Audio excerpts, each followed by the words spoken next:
There is a hunger strike and a broader protest that's happening both amongst the women and the men inside. I went on Saturday. I was actually able to go in yesterday. They initially denied me, and I continue to hear of the poor conditions. I mean, I heard from a woman who's pregnant who's saying that she's not able to get medical care. Yesterday, I talked to a man that has stage 3 lung cancer that's not getting the medical care that he needs.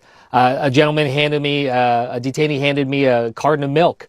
And I looked at it and it was just congealed solid. I mean, it was absolutely disgusting. That was Senator Andy Kim talking about the conditions inside of Delaney Hall, an immigrant detention facility in New Jersey. Now, initially, they blocked him and the governor of New Jersey from getting in. They didn't want them seeing what was happening inside. The situation is so dire that 300 detainees are undergoing a hunger strike to draw attention to the issue. And Christians, y'all better buckle up, because according to Jesus, the topic of discussion on Judgment Day will be the way your nation responds in this moment. In Matthew 25, Jesus says that on the day of judgment, the nations will be assembled before him. He says he will separate them like sheep and goats. And if you're choosing to side with this administration over these strangers, these immigrants, these prisoners, what he says next should terrify you. To the goats, he says, "Go away from me, you execrable ones, into the fire of the age prepared for the slanderer and his angels." He says, "I was a stranger, and you gave me no hospitality. I was sick and in prison, and you did not look after me." And confused,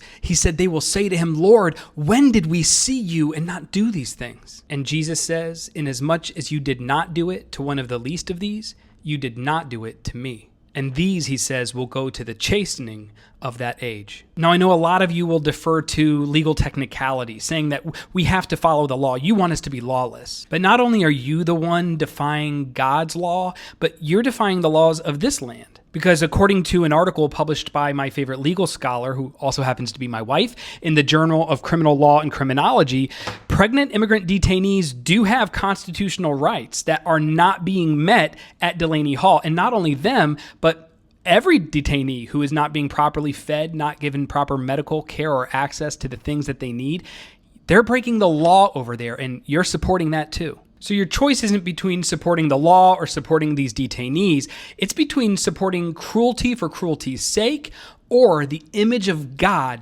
born in those brothers and sisters at Delaney Hall. By sacrificing their human dignity, you're sacrificing your own.